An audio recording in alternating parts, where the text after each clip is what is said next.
Camille and welcome to day 21 of the 31-day Proverbs challenge. I read out of the King James Easy Read. I put the link in the description. I love this version. It's so amazing, just like the King James, without the these and nows. And for all those very concerned or curious, those are not mermaid tales. They are whale tales. My mother does not like mermaids.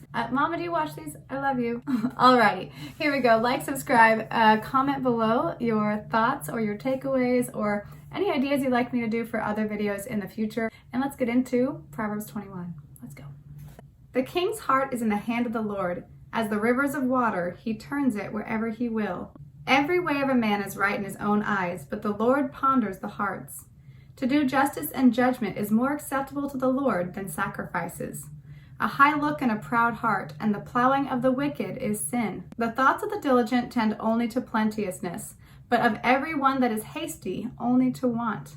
The getting of treasures by a lying tongue is a vanity tossed to and fro of them that seek death.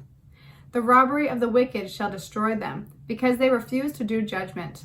The way of a man is forward and strange, but as for the pure, his work is right. It is better to dwell in a corner of the housetop than with a brawling woman in a wide house. The soul of the wicked desires evil. His neighbor finds no favor in his eyes. When the scorner is punished, the simple is made wise, and when the wise is instructed, he receives knowledge. The righteous man wisely considers the house of the wicked, but God overthrows the wicked for their wickedness. Whoso stops his ears at the cry of the poor, he also shall cry himself, but shall not be heard.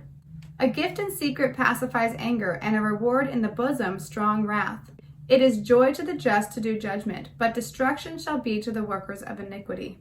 The man that wanders out of the way of understanding shall remain in the congregation of the dead. He that loves pleasure shall be a poor man. He that loves wine and oil shall not be rich. The wicked shall be a ransom for the righteous, and the transgressor for the upright. It is better to dwell in the wilderness than with a contentious and an angry woman. There is treasure to be desired and oil in the dwelling of the wise, but a foolish man spends it up. He that follows after righteousness and mercy finds life, righteousness, and honor. A wise man scales the city of the mighty and casts down the strength of the confidence thereof. Whoso keeps his mouth and his tongue keeps his soul from troubles. Proud and haughty scorner is his name, who deals in proud wrath. The desire of the slothful kills him, for his hands refuse to labor. He covets greedily all the day long, but the righteous gives and spares not.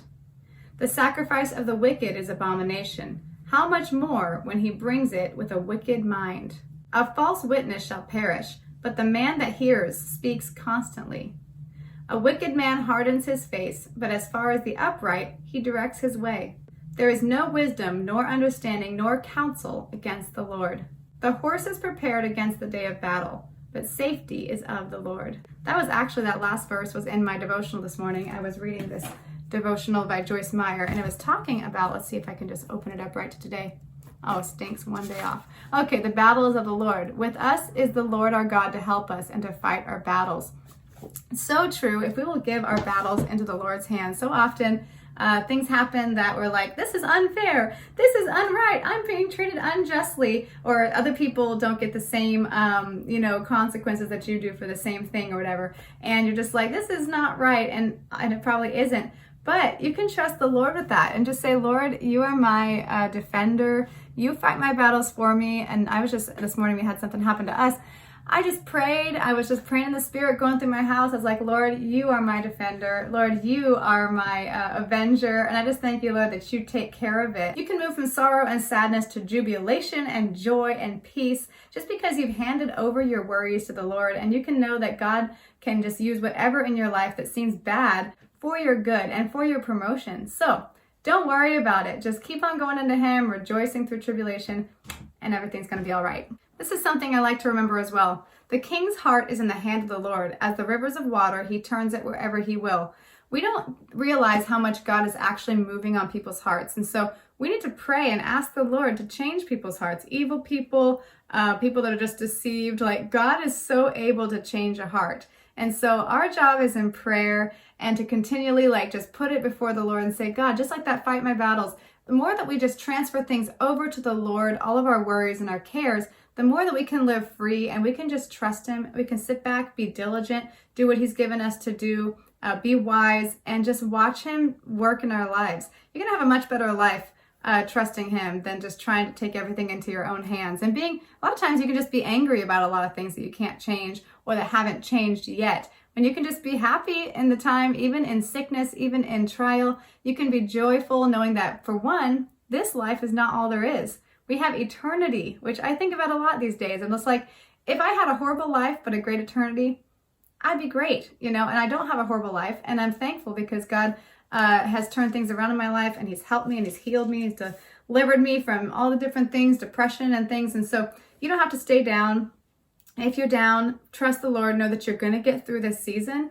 Sometimes it just seems so dark. You can be so sad. You can go through rejection, or you can go through things it just seems like sometimes things just never go your way, or it's just like, why is it just not working out, not just in relationships, but just in like opportunities. It's just like missed opportunity. Oh, this could have gone better. This could have gone bigger. Why did this not happen? It just was like, everything was there and it just like, kaput, just something didn't hit. And it's just like, why do these things happen? God, don't you know? And the thing is, what's more important than your success is who you become. Another thing I was telling my friend last night, Nicole in California, I love you. We were talking for like 4.5 hours last night or something. It's so good to have girlfriends. If you guys get yourselves some guy friends, girls, get yourselves some girlfriends. It's pretty hard for girls and guys to be friends, like good close friends, without emotions developing either on one side or the other. Just the way it is. I watched this little Steve Harvey. I'm not like a huge Steve Harvey fan. I don't know much of what he does. Probably crass. But I saw one video. It said, why girls and guys can't be friends. It changed my life. And it's so true. Back to point. I said a Jim Rohn classic. Actually, one of my favorite books is Jim Rohn, The Ultimate Library of Jim Rohn. I'll put it in the comments. I love those long books. They're so good. They're only like $15 or $16 on Audible. He said, success is something you attract by the person you become. So if you focus on who you are, you keep on expanding yourself by reading, getting counsel, putting yourself in new situations, learning how to speak in public, learning how to be confident, learning how to be accepting of yourself so you can accept others, you can accept the faults of others, receiving Christ's love, that he loves you the way you are, though he is continually moving in us to change us to be more like Christ, to be the bride of Christ, the spotless bride. That's what he's coming back for. And that's our goal, is to be perfected in him. So at one day, we can be whole, especially in heaven we'll be whole, but maybe on this earth, we can get to a place where our character is actually flawless and that God can trust us fully. I don't know. I'm working on it. I would like to know by the time I'm 100, if I can be perfected in Christ. We'll see. Here's another one. It is better to dwell in the wilderness than with a contentious and angry woman. Don't be that angry woman. Don't be that angry man. Why be the person that somebody doesn't want to live with? These days, more and more people are getting divorced over irreconcilable differences, aka not having the character of Christ. And I believe a lot of marriages should actually be still together if they would have had patience, prayed their spouse through, gone to counseling, all that. Actually, there's a really great marriage place. It's called Marriage Helper. I'm going to put it in the description. I love it so much. I'm not married, but I love to study marriages. I love to study gender differences.